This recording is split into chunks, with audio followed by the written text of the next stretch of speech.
गांव के किनारे एक बहुत पुराना बरगद का पेड़ था।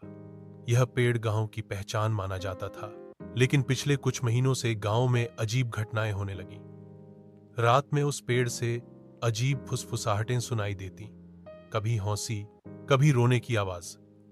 गांव के लोग डरने लगे थे और शाम ढलते ही उस ओर जाना बंद कर देते थे। गांव में एक बड़ा संयुक्त परिवार रहता था।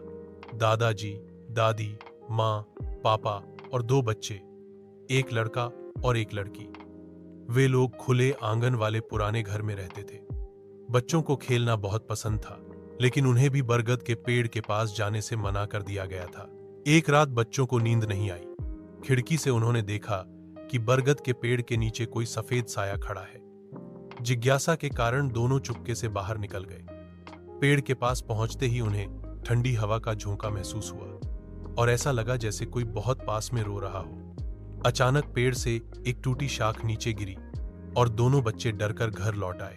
सुबह उन्होंने परिवार को यह बात बताई। शुरू में सबने इसे बच्चों का वहम समझा, लेकिन दादाजी ने भी माना कि उन्होंने कई बार पेड़ के पास अजीब परछाई देखी है। परिवार ने तय किया कि उन्हें इस रहस्य का पता लगाना चाहिए। दिन में बच्चों ने चुपके से पेड़ के पास जाकर जगह जगह खोजबीन की। उन्हें मिट्टी में आधा दबा हुआ एक पुराना ताबीज मिला। ताबीज हाथ में आते ही अचानक हवा तेज हो गई। बच्चे डर गए और घर लौट आए। रात होते ही घर में अजीब घटनाएं शुरू हो गईं। बर्तन अपने आप गिरने लगे, दरवाजे खुलने बंद होने लगे और आंगन में बंधे बैल जोर जोर से हिलने लगे। परिवार को समझ आ गया कि यह कोई सामान्य बात नहीं है। अगली सुबह गांव के पंडित जी को बुलाया गया।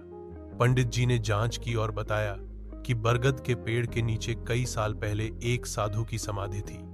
किसी ने सालों पहले उस समाधि को तोड़ दिया था और तब से उसकी आत्मा अशांत थी। वह ताबीज उसी साधु का था। पंडित जी ने सुझाव दिया कि ताबीज को वापस उसी जगह गाड़ दिया जाए और साधु की आत्मा के लिए पूजा की जाए। परिवार ने पूरे गांव के साथ मिलकर पूजा की और ताबीज को बरगद के नीचे रख दिया।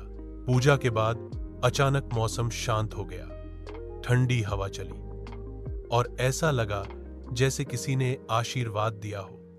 उसके बाद से पेड़ के पास से आवाजें आना बंद हो गई। घर में भी सब कुछ सामान्य हो गया। बच्चों को समझ आया कि डर अक्सर वहीं छिपा होता है जहां कोई अधूरी कहानी होती है। जब उस आत्मा की इच्छा पूरी हुई तो उसने सबको शांति दी। परिवार ने निश्चय किया कि अब वे कभी इस जगह से छेड़छाड़ नहीं करेंगे और गांव के लोग भी बरगद के पेड़ की इज्जत करने लगे।